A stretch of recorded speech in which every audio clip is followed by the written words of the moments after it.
A, a Inquisição foi um fenômeno que atravessou 6 séculos da cristandade. Ela iniciou-se na Idade Média, com a intenção de buscar as heresias, isto é, as contestações ao catolicismo. Mas ela não tinha ainda o caráter que ela vai adquirir na época moderna. Na época moderna, a Inquisição foi estabelecida na Espanha em 1480 e em Portugal em 1536, apenas, quer dizer, meio século depois. Mas aí o caráter principal dela é o seu caráter de polícia política. A Inquisição foi um tribunal que espalhava seus agentes por todo o império, tanto no reino como nas províncias de ultramar, tomas referentes à dúvida religiosa. As contestações à religião oficial, que era o catolicismo. A única religião permitida em todo o império, tanto o espanhol como o português, era a religião católica. Nenhuma outra religião era permitida. E qualquer dúvida, qualquer expressão de crítica, qualquer contestação, qualquer ideia, qualquer pensamento que não fosse de acordo com a doutrina oficial do catolicismo era considerado herética. Portanto, o tribunal, quando ele se estabeleceu tanto na Espanha como em Portugal, por desejo do rei. E tanto foi um tribunal religioso, como foi um tribunal político, porque Estado e Igreja estavam relacionados a tal ponto que os bens confiscados aos hereges, quer dizer, os suspeitos de heresia, metade revertia para a coroa e metade revertia para a Igreja. O Tribunal da Inquisição teve como seu objetivo principal atingir a classe média. A classe média que representava uma burguesia incipiente que estava em ebulição, em efervescência e que estava se lançando na Península Ibérica. E essa burguesia era principalmente constituída de portugueses ou espanhóis de origem judaica, que depois da conversão forçada, que se deu em 1497 em Portugal, quando todos os judeus foram obrigados a aceitar o batismo, foram agarrados pelas barbas e pelos cabelos e foram levados para a pia batismal e foram tornados católicos.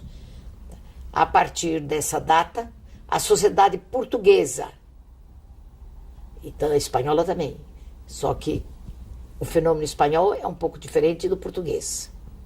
O fenômeno português, a partir de 1497, a sociedade portuguesa ficou dividida entre cristãos novos, que eram recém-convertidos, e os cristãos velhos, que eram os antigos cristãos.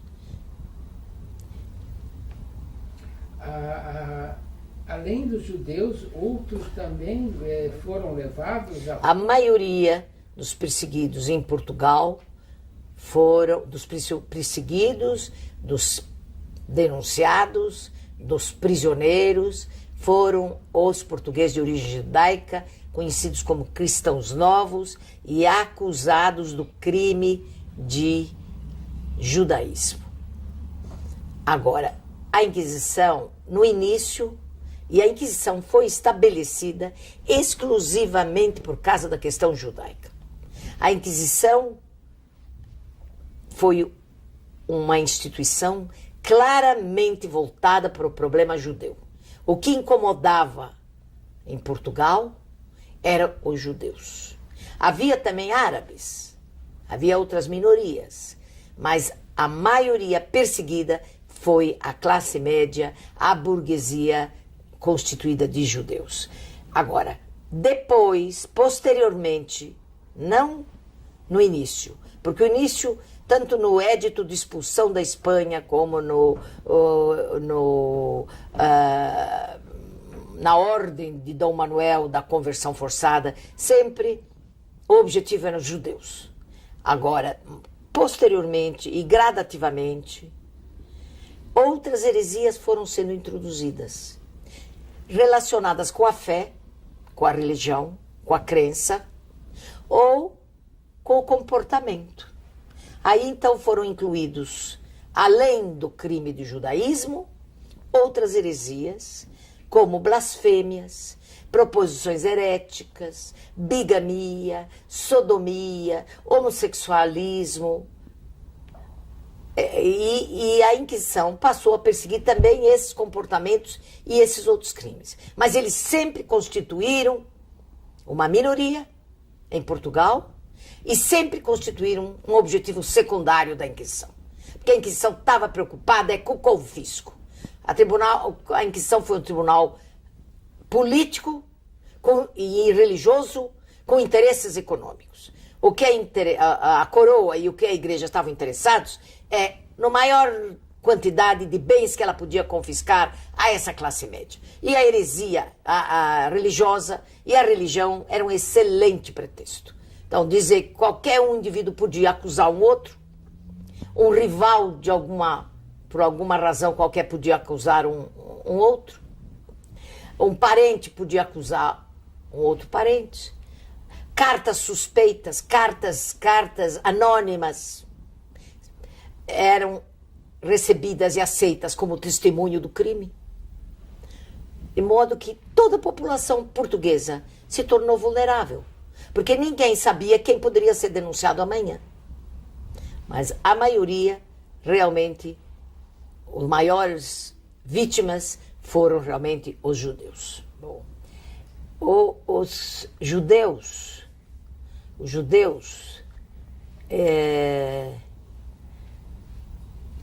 são antiquíssimos na Península Ibérica. As notícias que nós temos sobre a presença dos judeus na Espanha e Portugal são muito antigas, remontam, às vezes até antes de Cristo.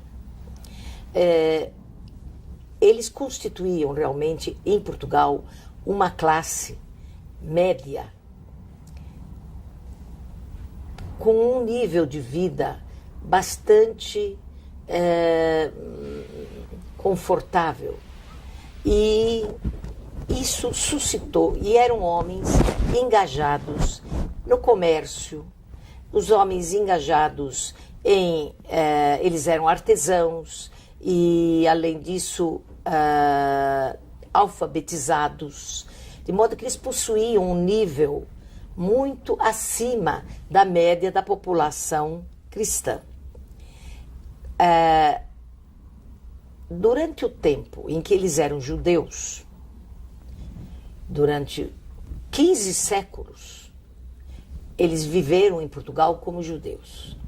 E parece que, em comparação com a vida dos judeus fora da Península Ibérica, a situação dos judeus em Portugal e na Espanha era única.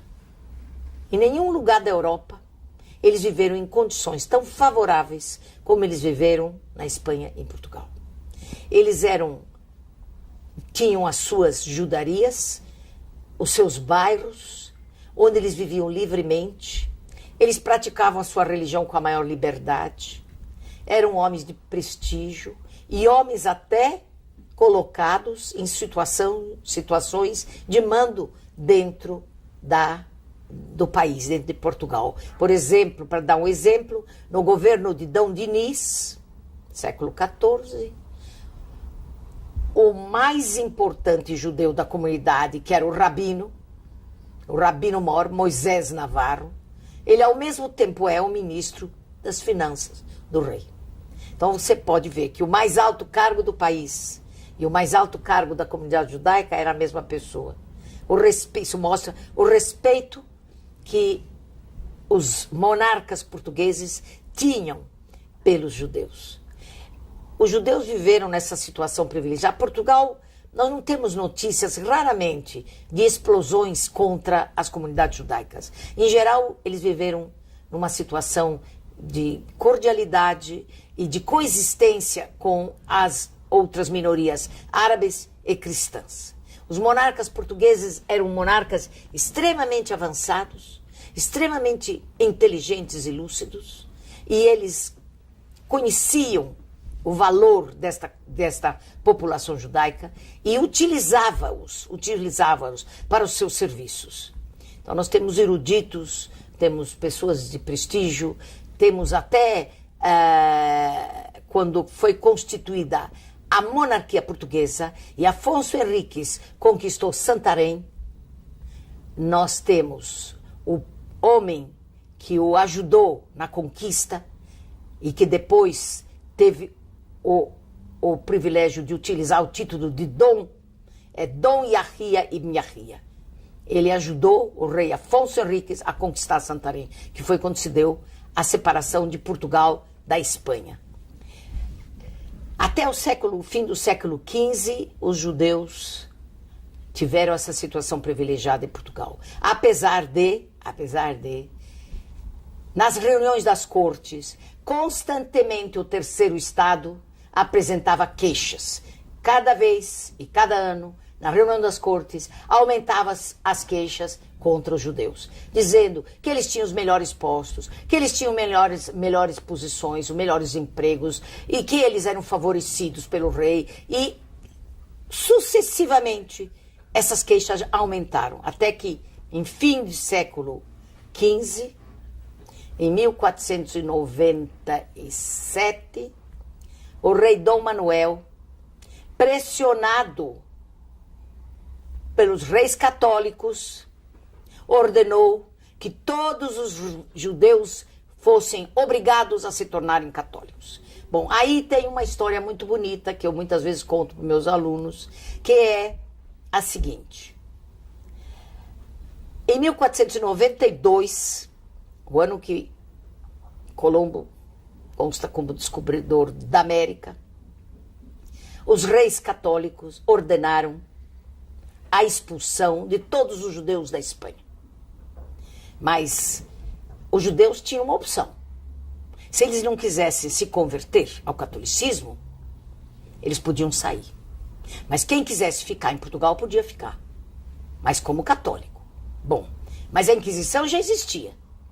Isso em 1492. 1480, a Inquisição já foi estabelecida. Quer dizer, já existia um tribunal que ia vigiar o comportamento deles. Mas mesmo assim, eles podiam ficar ou podiam sair. Praticamente a metade optou para sair e a outra metade resolveu converter-se e ficar nos reinos espanhóis. Nesse ano de 1492, reinava em Portugal o rei Dom João II, que precisava de dinheiro, que precisava financiar as guerras de África.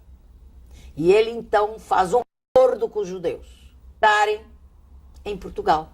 Porque na hora de sair da Espanha, realmente é uma das situações mais trágicas na história dos judeus. Porque eles não tinham para onde ir.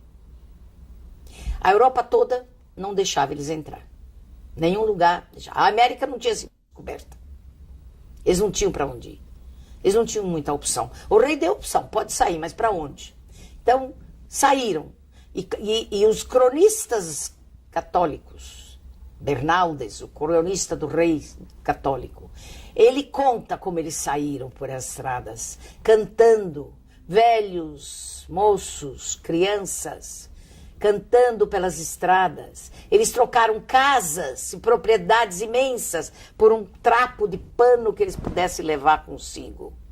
Eles trocaram mansões por uma caixa de algum mantimento, de alguma coisa que eles pudessem levar consigo. Quer dizer, eles saíram com nada, porque eles não podiam levar bens, não podiam levar dinheiro, não podiam levar ouro, não podiam levar prata.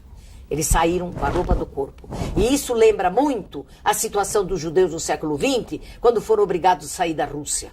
Porque a Rússia também, quando deixou eles saírem, foi na década de 70, que os judeus saíram da Rússia.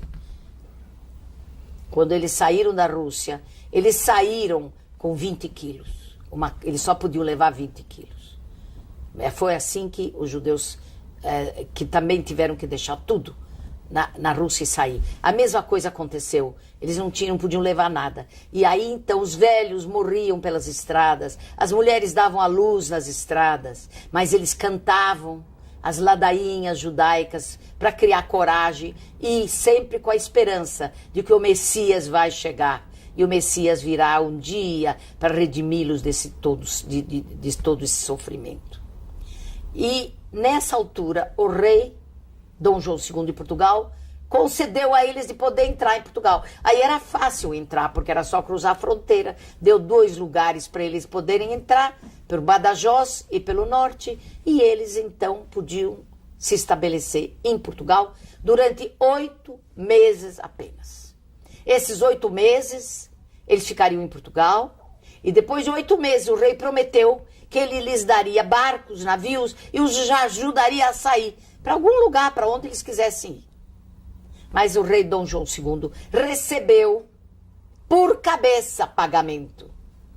Os judeus ricos pagaram muito e até pagavam pelos pobres, que não tinham nada para pagar, tá? E entraram em Portugal um número fabuloso de judeus da Espanha. Contam os cronistas que, por exemplo, um cronista da época, que foi testemunha visual, ele menciona 120 mil judeus espanhóis entraram na Espanha.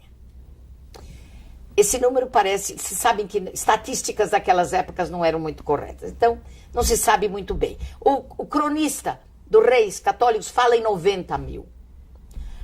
Pensamos que talvez 100 mil tenham sido um número razoável dos que entraram em Portugal. Mas Portugal já tinha judeu. Já também é aproximado. Entre 30 mil ou 50 mil, entre um e outro talvez. O mínimo seria 30 mil, o máximo 50 mil. Já viviam em Portugal. Então quando entraram mais 100 mil, já tinham os 30 mil ou 50 mil, a população de Portugal nessa época era de 1 milhão de habitantes. Então, vocês têm aproximadamente 10 a 15% da população portuguesa constituída de judeus. Vocês imaginem o que significou isso para Portugal.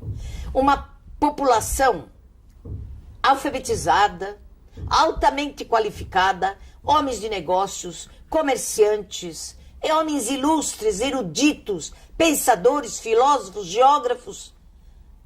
O que significou isso para Portugal? Mas Dom João II recebeu dinheiro e deixou eles ficar 8 meses. E depois de 8 meses não cumpriu a sua promessa, não deu os navios prometidos e não deixou eles sair. Os mais pobres ele vendeu como escravos. E os judeus ficaram morando em tendas, porque vocês imaginam que não haveria casas para essa quantidade de gente que tinha imigrado. Então, eles constituíram tendas nas fronteiras e ficaram morando nessas tendas, que até hoje se chama o Vale das Cabanas. Eles armaram as cabanas. E aí eles ficaram em Portugal. Os que tinham meios e conseguiram fugir, fugiram. Havia um grupo de pessoas que conseguiram fugir. Os que não conseguiram ou foram vendidos como escravos, os mais ricos conseguiram se estabelecer e lá ficaram em Portugal. Mas Dom João II tinha um filho que se chamava Afonso. E os reis católicos, rei Afonso, foi negociado o casamento com a filha dos reis católicos. Vocês sabem das alianças que fazia-se nessa época de um estado com o outro. Então, o rei católicos, a filha dele chamava-se Isabel. E ela, então, foi destinada a casar-se com o filho de Dom João II, o príncipe Afonso. Foram feitos todos os arranjos e o rei Dom João II pediu ao duque de Beja, futuro rei Dom Manuel, mas naquele tempo ele era duque de Beja, a ir às portas de Lisboa receber a princesa para casar-se com o príncipe Afonso. E quem foi receber a princesa? O duque de Beja se apaixonou por ela. Aí tem um lindo romance, porque ele naturalmente recebeu-a e entregou-a ao príncipe, e as bodas levaram 3 dias. Foram festas e festas, intermináveis dias e noites. Gastaram-se fortunas do dinheiro que tinha entrado dos judeus para fazer esses casamentos. O rei Dom João II usou esse dinheiro e depois de 2 anos, o príncipe Afonso cai do cavalo e morre. E morre Dom João II, o rei. A princesa volta para Portugal e sobe ao trono. Quem? O duque de Beja, com o título de Dom Manuel I, que é o venturoso rei da descoberta do Brasil. Então ele sobe ao trono, e quando ele sobe ao trono, a velha paixão que ele tinha pela princesa, que foi embora, voltou naturalmente a perturbá-lo. E ele pede que quer casar com ela. Aí é que se dá um golpe político dos reis católicos. Fernando impõe uma condição. Ele dá a mão da filha para o rei Dom Manuel, mas com uma condição: que expulse todos os judeus de Portugal. Por que que Dom Fernando fez isso? Porque ele tinha percebido o desastre que significava para ele enriquecer o país vizinho com uma população tão talentosa e tão dinâmica como era essa comunidade judaica. Fernando percebeu isso. Depois de ele expulsá-los, ele percebeu. E aí você sabe que Portugal e Espanha sempre foram rivais. Então, ele percebendo isso, ele impôs, muito bem, mas que expulse os judeus. Dom Manuel assina a cláusula de casamento no dia 5 de dezembro de 1496, que ele vai expulsar todos os infiéis, árabes e judeus, de Portugal, para casar com a princesa. Mas depois de ter, ele dá um certo número de meses para eles se prepararem para ir embora. Agora, Dom Manuel estava iludido, que a maioria ele ia querer ficar. Primeiro, não tinha para onde ir. Segundo, como é que eles iam? Eles estavam lá já estabelecidos, lá em Portugal, com a língua já, conheciam o idioma, né? E ele estava iludido que eles não iriam sair, que eles iriam aceitar o batismo e iam ficar. Então ele impôs que eles se batizassem. Mas ele se assustou quando ele viu milhares de judeus nos portos de Lisboa querendo sair, querendo ir embora e não querendo se batizar. Aí então Dom Manuel impôs a sua política de força e determinou: não pode mais sair. Ninguém sai mais. Está fechado todos os portos. São obrigados, não tem opção, a se converter, a se tornar católicos. E aí eles foram agarrados pelas barbas dos velhos, pelas cabeças, pelos cabelos, levados para a pia batismal e foram batizados à força. Vocês sabem que os judeus religiosos, isso seria a mesma coisa que uma idolatria. Que para os judeus, que não pode adorar imagem nenhuma, o catolicismo daquela época era idolatria, porque tinha tantos santos, de pedra, de madeira, de tantos santos, e as pessoas adoravam aquelas imagens. Isso para o judeu era idolatria, porque para o judaísmo, Deus não pode ser nem pronunciado. Deus só pode ser sentido, porque no momento que você pronuncia a palavra Deus com os lábios, você já o materializou. Deus só pode ser sentido. E ele é de tal maneira abstrato que ele não há imagem nenhuma que se pode ter dele. Então havia uma diferença muito grande entre o catolicismo e o judaísmo. Então vocês imaginem que os judeus religiosos, o que significava receber essa água do batismo. Porque para o judaísmo, você sempre deve viver. O supremo valor é a vida. Mas existe uma condição.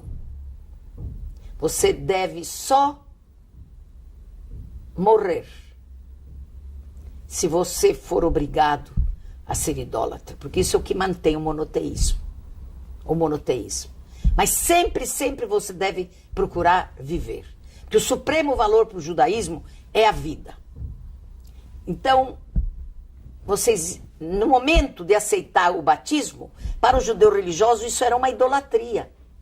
E eles, então, nós sabemos notícias de rabinos, de pais que afogavam, jogavam seus filhos no mar. Temos a história de um pai que afogou os 4 filhos embaixo daquele Thales, que é o cálice sagrado que os judeus rezam. Sufocou os 4 filhos para que não aceitassem o batismo. Muitos jogavam-se no mar, se mataram. Os cronistas descrevem. Está tudo escrito nas crônicas. As cenas terríveis que se passaram então. E os judeus então passaram todos a se tornar católicos. Se tornaram católicos. Todos. Não tinha mais judeu em Portugal.